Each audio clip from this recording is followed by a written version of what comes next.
did I ever know? I don't know how. Hello everyone, good evening and welcome to Roma Theory. I am back. Yes, I am. I've missed you all and I hope you've all missed me.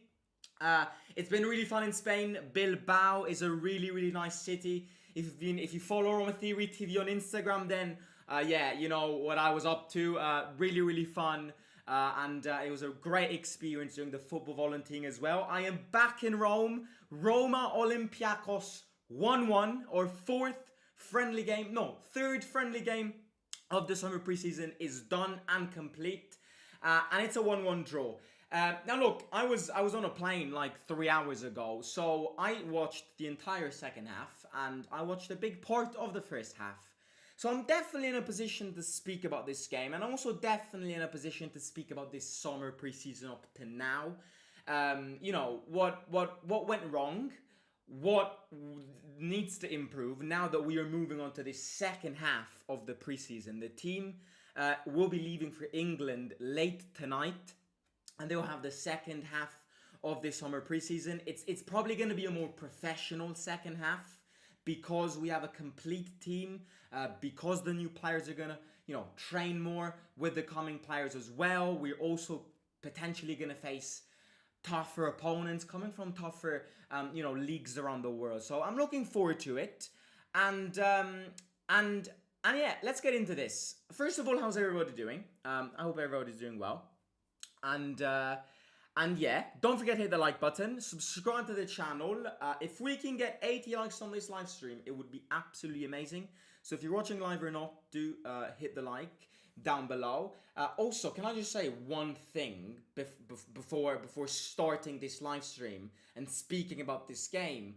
I turned on the game when I was sat on the plane, and the first thing that the cameraman showed me was the Olympiacos manager. And I was about to smash my phone when I saw who that man is. The guy, the Seville manager. Yes, what's his name? Mendelebar. I mean, who knew that he now is an Olympiacos manager? It's crazy. It's like a constant nightmare. It's like Freddy Krueger. When you don't expect him, he turns up in your life. Screw that man. Like, absolutely screw him.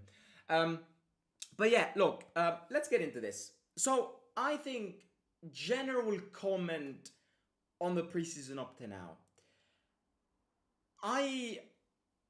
Look, little disclaimer. These are preseason friendly games. My mood doesn't depend on these games. You know me, my mood does depend on a Roma game when it's an important game. Roma can win a friendly game, Roma can draw, and Roma can lose a friendly game. It doesn't change, because friendly games, ultimately, it's not about the result. If you win, yes, it would be great. It's that cherry on the cake. But preseason friendly games are about testing things. They're about giving time to players who, throughout the entire season, will probably not have many minutes. Testing new tactics, trying new things, experimenting, taking risks. Because if you concede a goal, nobody cares. So that's kind of what a friendly game is. So we're not here disappointed. Of course, if we would have won today, I would have been happier. But it's not the result that you look at when you look at the friendly games and the preseason and the organization of the preseason. But I have to be honest with you, I've not been a big fan of the organization of this preseason, because one of the decisive factors was definitely the fact that our signings were delayed and their signings were late. The fact that our major signings, so Sule and Dovbyk, literally happened less than a week ago, meant that this first half of the summer preseason, it wasn't really a preseason. We can't call this a preseason, because Dovbyk and Sule weren't here. Pellegrini, Cristante, Mancini weren't here. They came back 1 week ago, less than a week ago. Dybala was here, but then he had to leave for the marriage, so it was kind of on and off. So I'm like, we did the preseason. This first half of the preseason, we did it, but you can't really call it a preseason. It was more of a under-21 training session. And, you look at the friendly games against Latina, against the Slovakian team, 80% of those games were being carried and played by our youth team. So the fact that our signings were late means that this first half of the preseason, ultimately, I'm not going to call it useless because, there is a utility to it, but it's not going to be a season-changing event. It's the second half that we have to look at. It's the second half in England against Coventry on the 6th and Everton on the 10th, and the training sessions and all, which are going to be the clue part of this preseason, because that's where all the players are going to be in, and that's where, from single fruits, we can start making a fruit juice. That's kind of the analogy I give, because right now, and we've seen this today in this friendly game, I saw zero chemistry. And it's kind of like, it's expected. A lot of these players are new. A lot of these players have not been playing together for the past 2 months, 3 months. So it's normal to be rusty at the start. It's normal for the chemistry not to be amazing at the start. Yes, I absolutely agree on this. But at the same time, now it's about blending things, because now we've got, the various different berries, but we've got these berries separated from each other. We got to blend them in. We got to blend them in, and we have to work on this chemistry. And the most important thing, which I've been pretty disappointed by today's friendly game, is the intensity. It's the intensity. It's a friendly game, and every time I put forward an argument in these match reactions, I'm gonna kind of defend it by saying it is a friendly game, because it is a friendly game. But this is not the intensity that we should be playing in. I am not even joking. My eyes only saw Villar with the ball in this friendly game. The only thing I remember from this friendly game, the only thing I remember from that second half, was Villar touching the ball. Either with his hands or with his feet, Villar had the ball. And that just shows to you that if the majority of the time, hang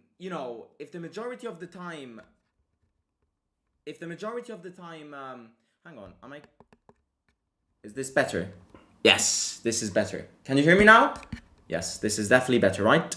Yes, this is a bit higher. So this just shows you that if a goalkeeper has the ball the majority of the time, it means that the players haven't got a clue of what they're doing. And they're always passing it back.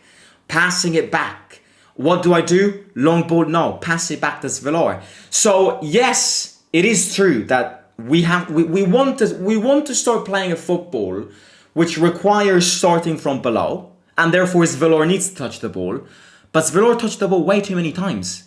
So it's kind of like, the way I see it is the intensity and the chemistry are the two things that need to improve. And it's the two most important things. So, I'm faithful and I'm patient. De Rossi just got the starting 11 of his team, and it's probably not even complete. Less than 72 hours ago. Before the 72 hours ago, De Rossi had nobody. So I'm patient, I'm faithful, the team is there, the quality is there, we've added quality. We've lost quality, but we've added quality. The team is still incomplete, we still need signings. Oh boy, we still need signings. And this, I think another thing about today's friendly game is, I think a little mind game went on. Because starting a friendly game and the formation of it with Zaleski, Cilic, and Tammy up front is kind of a mind game message from De Rossi saying, look at them, all of them played shit. I'm very happy with the players that you've bought, but I need 3-4 more signings. So it's smart moves. Zaleski.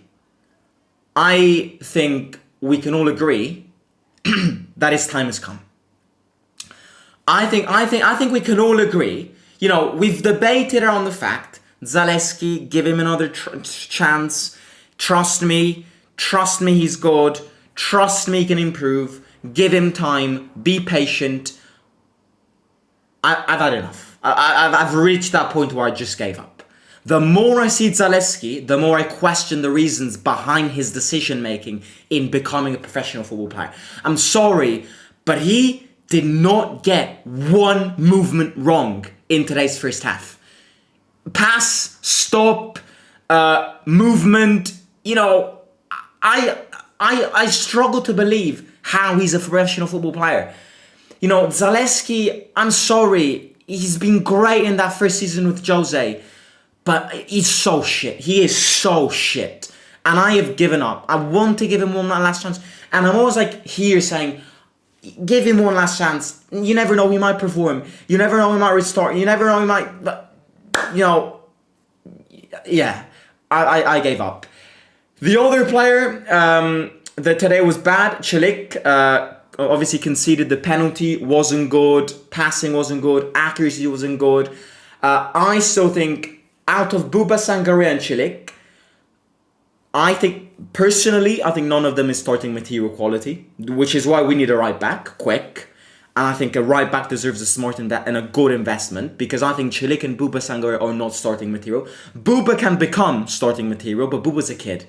Buba is a kid. Lamine Yamal is also a kid, yes, but remember what I always say, how the atmosphere in Rome works. If he bottles a game, everybody's going to turn on him. So he needs to be calm. Yes, he's got potentials, but he's still not perfect, and it's normal because he's a kid. Çelik, always said this, I'll say it again, he's not starting material.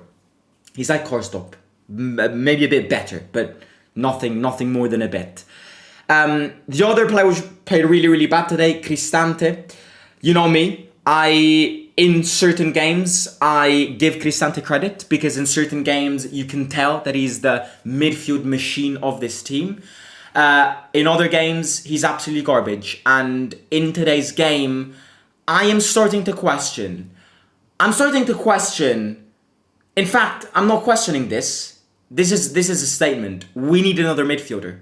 We need another midfielder that can take Cristante's spot. Or if De Rossi wants to insist on Cristante, just like many other managers did. Because, you know, think about this. You might not like Cristante. Cristante has certain games where he's about as useful as a light post, and I fully agree on that. But then ask yourself this question: why is it that every manager picks him? Mourinho picked him every single game. De Rossi picks him every single game. Spalletti hasn't picked him every single game in the Euros, but is a big fan of him. So I think Cristante is on the verge, however, of being and turning into a second line. We need somebody who's ready to come in and put a challenge on the manager's decision in starting Cristante. Therefore, we need somebody fast, who recuperates balls, great with his legs, technical, consistent, and all good.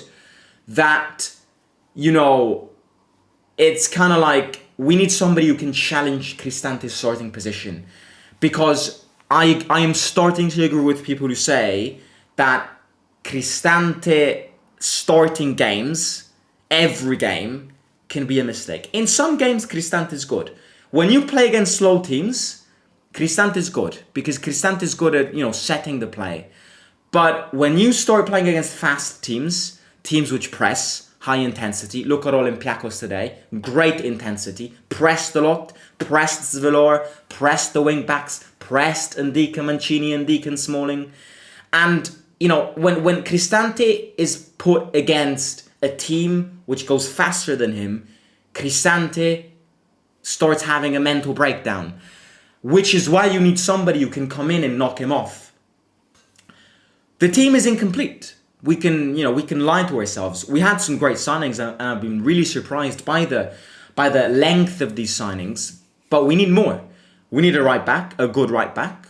We need a left winger, a good left winger, because all of the players up front right now are left-footed. We need somebody right-footed who can, you know, cut in, like kind of an El Shaarawy 2.0. Somebody who can give El Shaarawy a challenge, kind of like what I said with Cristante. Somebody like Wesley Gesova from Corinthians, somebody like Galeno from Porto. So left wing, right back, and centre mid. Not necessarily a defensive mid, because you do have Paredes there, and Lefy is also kind of a defensive mid. But I see Lefy as a very versatile, ductile midfielder. I'm liking Lefy, but the only thing with the Lefy, which is normal, this is not a criticism because he's new and it's normal. Up to now, I've liked him, but he's very shy. He's not somebody who takes risks up to now. And in that position, you need somebody who's gonna be there to take risks. He's got great technique, and I think De Rossi wants to use him in a Mkhitaryan way. You know, get the ball, bring the team forward. Get the ball, bring the team forward, and then add the two flanks around him with Dybala and Sule. But in order for Lafitte to become a new Mkhitaryan, he needs to be less shy. He needs to be more, right, I'm going to put this ball forward. Instead of always going back, instead of always going wide, forward. If he starts doing that, then Lafitte can become a new Mkhitaryan. And a new Mkhitaryan would be life-changing at a team like Roma. Imagine Dybala, Sule and the Mkhitaryan. Imagine Dybala, Sule and Mkhitaryan. That Mkhitaryan in his first year. So, very critical position. Team is incomplete. If we sell Tammy, we of course need a backup striker, or it depends. Dovbyk, of course, very good investment. If we do sell Tammy, we might keep Shomurodov, and we might see Dybala play as a false nine. This is an option which De Rossi likes, De Rossi's considering. So to kind of save money and buy another striker, kind of a second striker, then keep the money for a right back, good investment, and then have Dovbyk, keep Shomurodov, and start playing Dybala as a false nine. Or in best case scenarios, I'd say, I've been reading the rumor. There's been rumors of a swap deal between Milan and Roma, Tammy and Okafor. If that is the case, then we wouldn't need another striker, because Okafor can play as a left wing and can also play as a striker, adding to Shomurodov and Dovbyk. So yeah, we still need to crack the algorithms. How did Tammy play? Yeah, this is where I want to end the stream. Now look, Tammy played shit. Let's be honest. I like Tammy, and I'm not gonna lie. I still would give Tammy one more season. I would. I might sound as a lunatic here, but I would give Tammy another season. I would. However, I think in football you have to be honest. I think in football you have to be real. And being honest and real in football doesn't mean that if a player plays bad, you start attacking his family, you start attacking his children, you start attacking his personal life, you start bringing in useless comments about his private life. Go away, go away, go away. No. But being honest and real in football is acknowledging that in these past months, so preseason months, end of season, last season, and before he tore his ACL, Tammy was useless. He bagged his few goals, but he's a striker. He needs to bag more. So I would give Tammy another chance, because, as I always say, one season it was good, one season it was bad. The last season doesn't count because he played 2 months coming from an ACL. Give him one last chance. But unfortunately, I'm not sure if I'm the only one who noticed this. Hopefully I'm not. I'm not sure if anybody else noticed this. You can tell by a mile that Tammy wants to leave. Like, you can tell by the way he plays, by the way his facial expression works, because Tammy, when he's happy, he's all over the place. Like, a good mood Tammy, who shows to you that he wants to stay here, starts going like this from minute 1 to minute 90, starts protesting on the floor. Tammy's lost all of his facial expressions, his enthusiasm on the pitch, and you might go, that's useless, that means nothing. No, it's not. In football, the way somebody acts, the way somebody looks, the way somebody behaves is a massive indicator of what he wants to do. Tammy wants Milan. It's no myth. It's no legend. It's the truth. Tammy wants to move away from Roma. And he wants to move to Milan because he's got his best friend, not Okafor, Tomori there. Tammy wants Milan. So let's not fool ourselves and say that Tammy wants to stay here, because it's fucking fake news. Tammy wants to leave. And the majority of the Roma fan base also wants him out. So I do think Tammy's going to leave. I would give Tammy another chance, but I feel like, football's psychological. Tammy's understood, and we have understood, that the experience in Rome between Tammy and Roma just can't improve. We give him time, we give him chances, We give him time, we give him chances. We start him in a game, he plays terrible. Give him another chance, we start him in a friendly game. Absolutely terrible today. Terrible. He was terrible. He got that penalty, great. After that penalty that he won, he did not pass the ball correctly once. He did not stop the ball correctly once. He's lost. The word to describe Tammy is lost. That's the word. Tammy is living in a lost world. He wants to leave. He's understood that the fans don't trust him anymore and that the fans don't back him anymore. And now, adding on to this, Dovbyk came in. All the enthusiasm is pending on him. Tammy gets no attention. Adding on to this, you've got that image from Dovbyk's agent who posted, kind of officializing the Roma move, posting Dovbyk's shirt with a number 9. I'm not sure if that was a good move to do.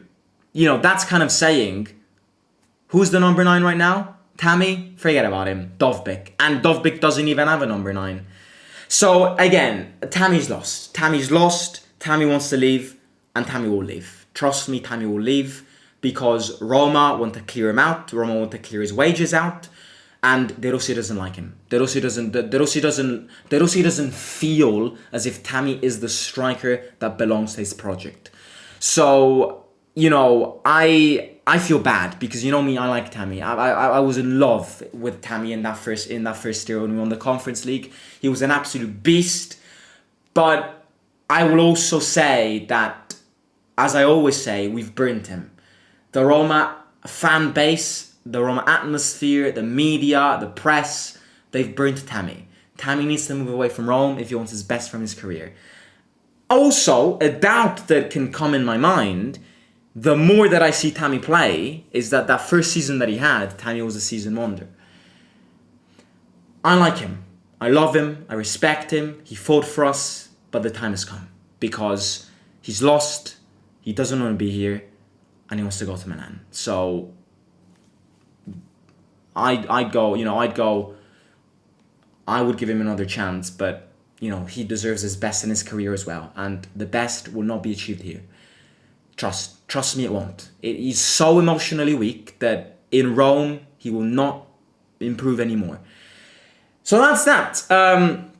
So yeah, that's the friendly game. Roma won, Olympiacos won, Pellegrini scores on a penalty, and then Marcelo, something like Marcelo, scores on a penalty, and it's 1-1. A lot to improve. We're far away from perfection. Intensity isn't there. Chemistry still isn't there. The second half of the preseason in England is going to be, you know, important. It's going to be very, very, very important to bond, to blend, and to work together. We need more signings. The team is still incomplete. But up to now, I'm happy because we've added quality. And Sule and Dybala today have shown us some really good link-ups. So yeah, look, I'm going to catch you tomorrow. Don't forget to hit the like. Let me read a few comments. We basically saw Mourinho's Roma unable to dominate the opponent or even build up and create chances. I agree. Lefi is actually one of the only ones who looks good, says Chris. Lefi is good. The ones around him are bad. Says Abdu Karim. How was Sule and Dovbyk? Sule didn't play bad. Dovbyk also didn't play mad. The movements were there, but he just didn't get many service. He played 20 minutes. We need a physical midfielder indeed. How was it in Bilbao? Bilbao was great. Bilbao was unbelievable. Very nice city. So I definitely recommend it. Hi Simo. My wife and I were on the US East Coast earlier this summer and I got stopped by some Italian kids on Liberty Island who recognized my Roma shirt. There you go. Nice. I was a teenager when Cristante came. I'm a full-grown man now and I still have to watch him another season. Olympiacos fan here, what's your thoughts, opinion on Oli today? Did you like us? Oli, you like Olympiacos or Oli Solbakken? No, Olympiacos played well. Great intensity, press really high. It was a pretty boring friendly game, ain't gonna lie. But yeah, fair play to you guys. The derby of the Conference League, isn't it? Gabriel Sara isn't a bad name, yes. Afternoon, bro. What do you think of Javi Guerra or Rodrigo Garro for midfielder or even Fofana? I've not heard of those two names and I don't think they're linked with Roma. But I'll look into them. We should give time to Tammy. On the left wing, Gasova would do great, plus a central defender and Rocco Simic is sub for Dovbyk. I would still be interested in Chiesa if no other clubs come in for him. Yeah, I mean, Chiesa is, Chiesa's in a chaos. It's his fault. It's his fault. It's his fault. He had his chance, decided to wait. Now you wait. Right, I'm gonna catch you tomorrow. I'm gonna go eat. I'm absolutely knackered. I slept like 2 hours tonight, so I'm gonna go and have a rest. I'm gonna have my dinner. I'm gonna catch you tomorrow. Hit the like if you haven't already. If you're watching live or not, hit the like on the video. Let me know in the comments down below your thoughts on this friendly game, your little match reaction, and yeah, subscribe to the channel as well. And I'll talk to you soon. See you tomorrow with more transfer news.